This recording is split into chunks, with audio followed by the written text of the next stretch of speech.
She said she was going to the club just to dance. No drinks, no drama, just music and movement while I was at work. She said it lightly, the way people do when they want something to sound harmless enough to stop questions before they form. I nodded, grabbed my keys, and left the apartment on time like always. Predictable is comfortable. Comfortable is exploitable. What she didn't know was that the camera wasn't for her. At least, it hadn't been. I installed it weeks earlier after a break-in in the building, pointed at the hallway and the front door. Security, boring, legal. I hadn't checked it in days. I trusted routine the way tired people do.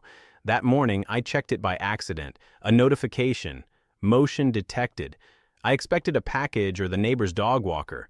Instead, I watched her lock the door, check her reflection in the black glass, and smile. Not a casual smile. A precise one. The kind you put on when you know where you're going and who's waiting. I didn't stop watching. Not because I wanted to catch her, because my brain needed to finish the picture once it started. I left the stream running on a second monitor while emails stacked unanswered. Hours later, the camera caught her again. Different time, different man, same door, same confidence. That's the thing about just dancing. It requires timing, coordination, silence. It's not an impulse, it's logistics. I closed the feed and went back to work. I didn't confront her that night, or the next. I needed to understand something first. Not what she was doing, but how carefully she believed she was hidden, and how people behave when they're certain no one is watching. I didn't change my schedule. That mattered. People notice shifts. They don't notice consistency. I left at the same time, took the same train, sent the same home late text when work stretched. She mirrored me with precision. That was the tell. Paranoid controllers don't improvise. They optimize. I checked the camera only when it pinged. Motion is honest. Intention lies. The first return was quick, 30 minutes. Same man, same laugh I'd heard before and dismissed as background noise in my own home. The second took longer. Different shoes, different jacket. She moved like the hallway belonged to her, like the door was a prop. Logistics again. You don't rotate that cleanly without rehearsal. I stopped watching faces and started watching behavior. The pre-departure routine, the post-return cleanup, the way she washed her hands twice, then once more, like repetition could erase sequence. She checked the window before closing the blinds. Not fear, verification. Paranoia isn't panic, it's accounting. At work, I asked for overtime I didn't need. A reason to be gone without suspicion. Escape first. Distance buys clarity. I let the footage accumulate without naming it.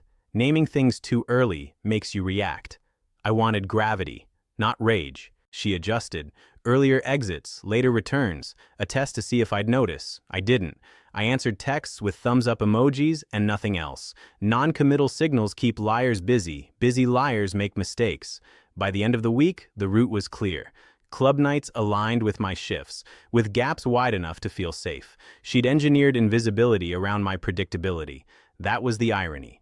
The same predictability that hid her was now the map I needed. I didn't plan revenge, I planned absence. And when absence is deliberate, it becomes leverage without announcing itself. Next would be the return, not to accuse, to place weight where she assumed there was none. The gap is where things unravel. I created one and let it breathe. A canceled shift. No announcement. No explanation.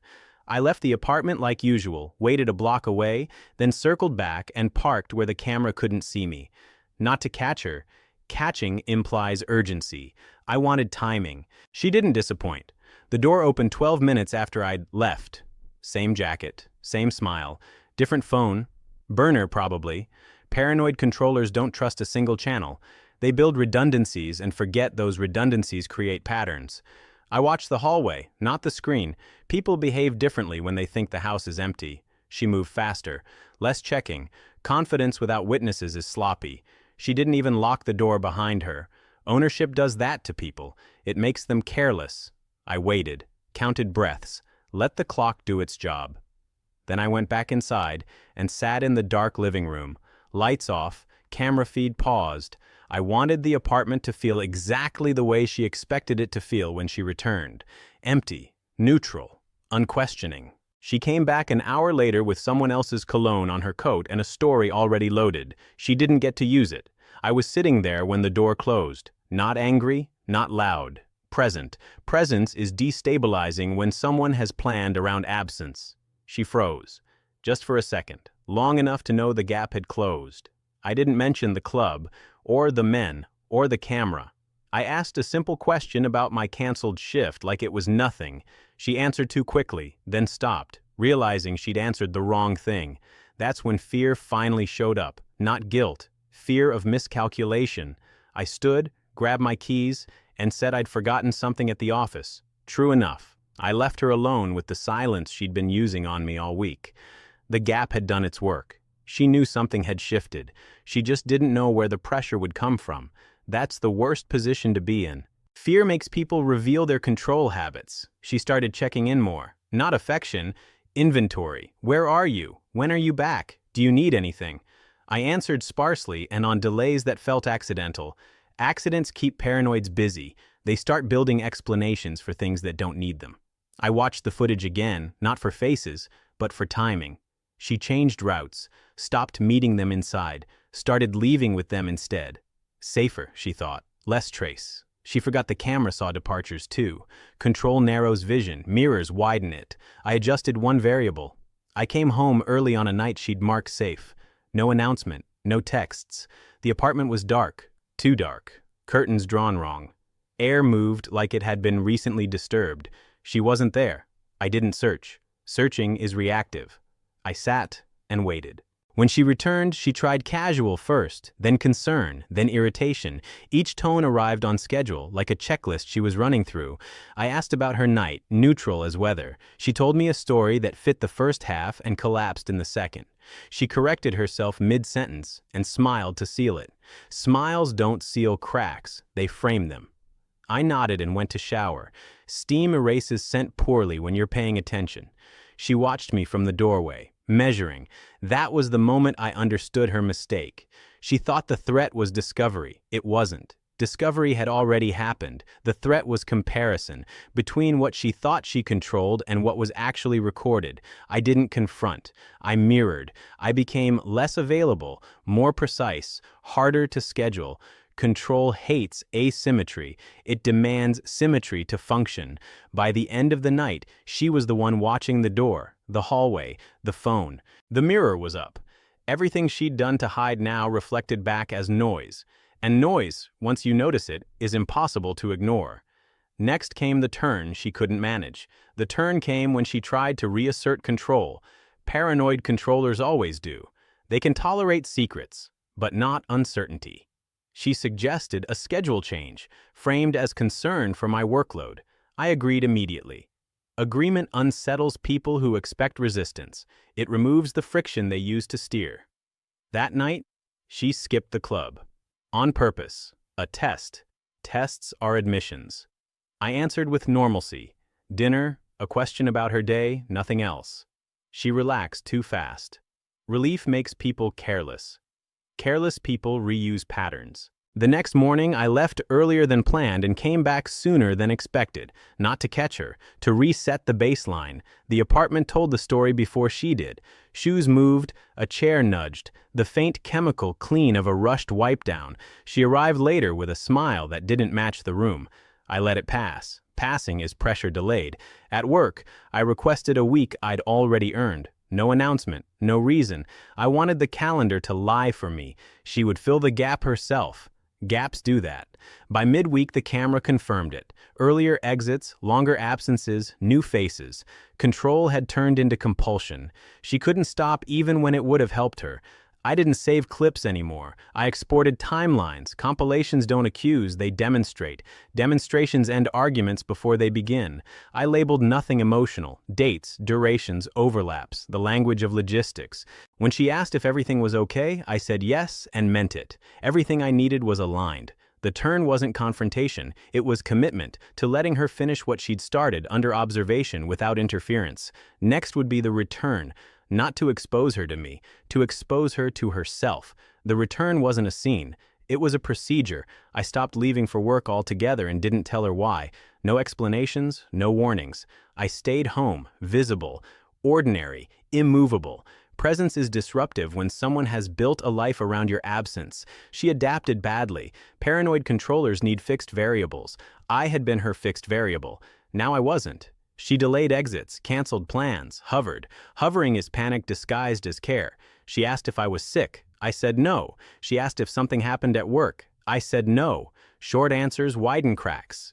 The camera did the rest. She tried to reroute, late-night errands, sudden gym sessions, spontaneous coffee runs, new language, same timing. Control doesn't invent new desires, it repackages old ones. The footage stacked into a single, undeniable rhythm. She was still going, she was just worse at hiding it.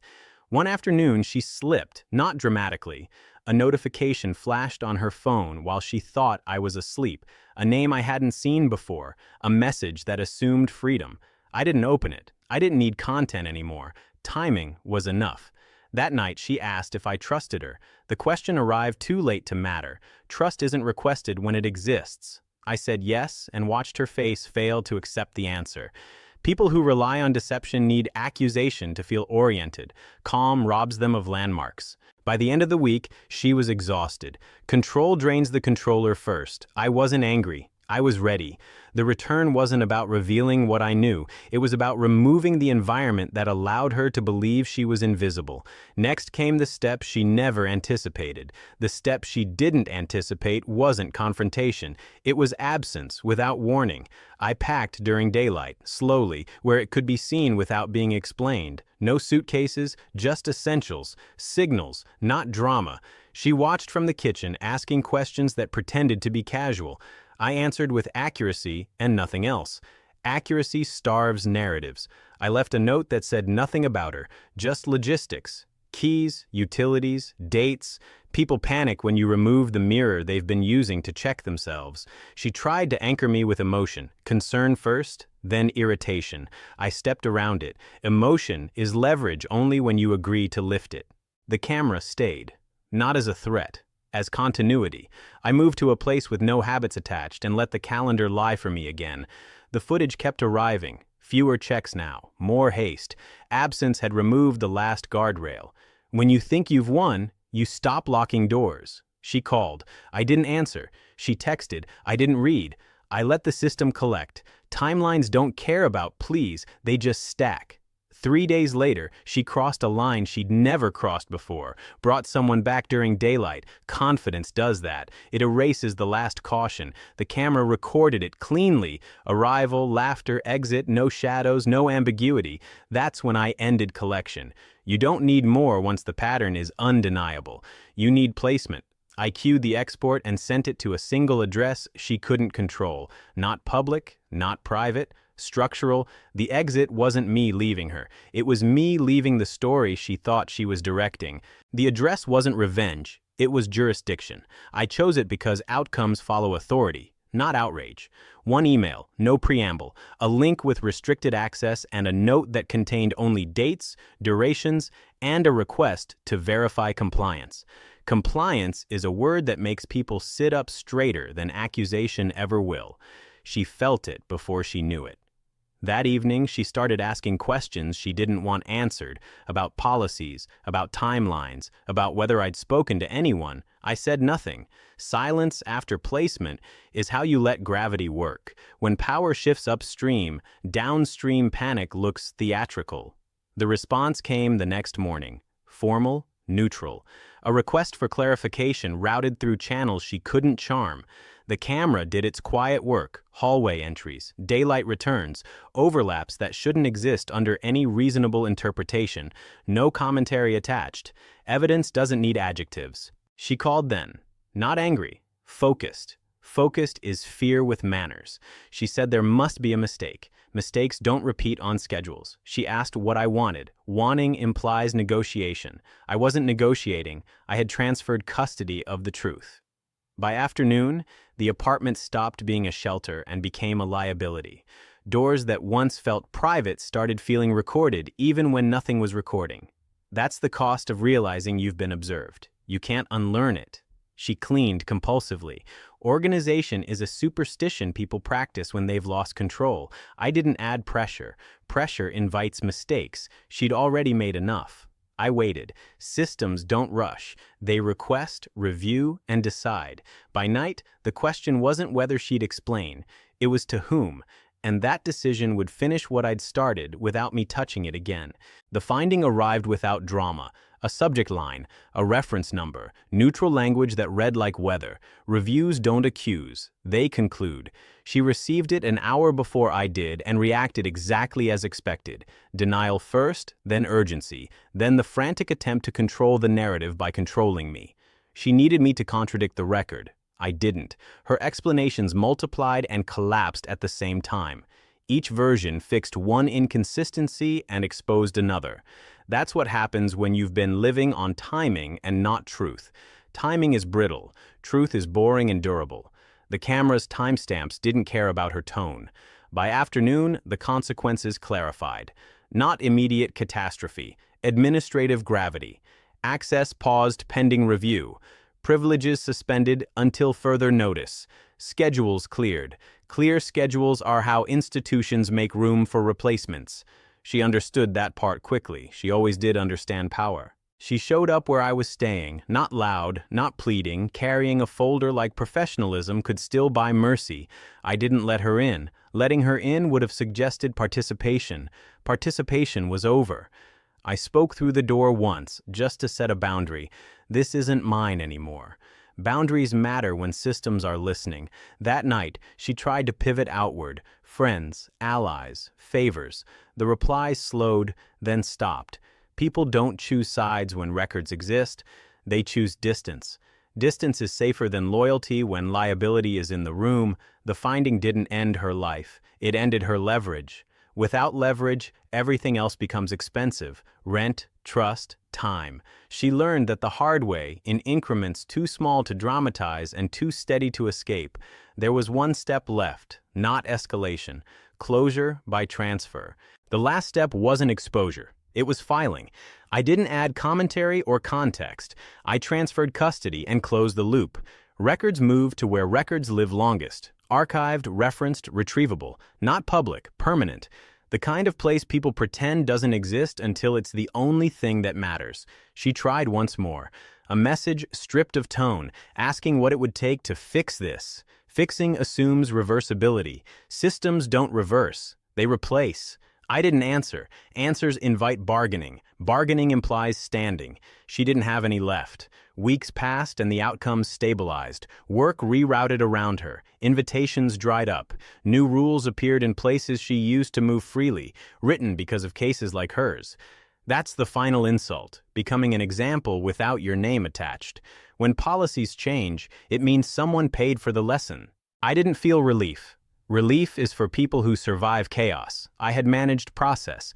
Process doesn't spike emotions, it resolves them. The camera was removed and returned to its original purpose. Security, boring, honest. She went quiet online, not reflective, absent. Absence is the shape left when control fails, and there's nothing left to grip. I never checked again. The record didn't need supervision. She went to the club just to dance because she believed invisibility was a lifestyle. She learned it was a privilege, one she lost the moment she treated routine like camouflage and truth like an inconvenience. That was the end. Not forgiveness, not understanding, finality.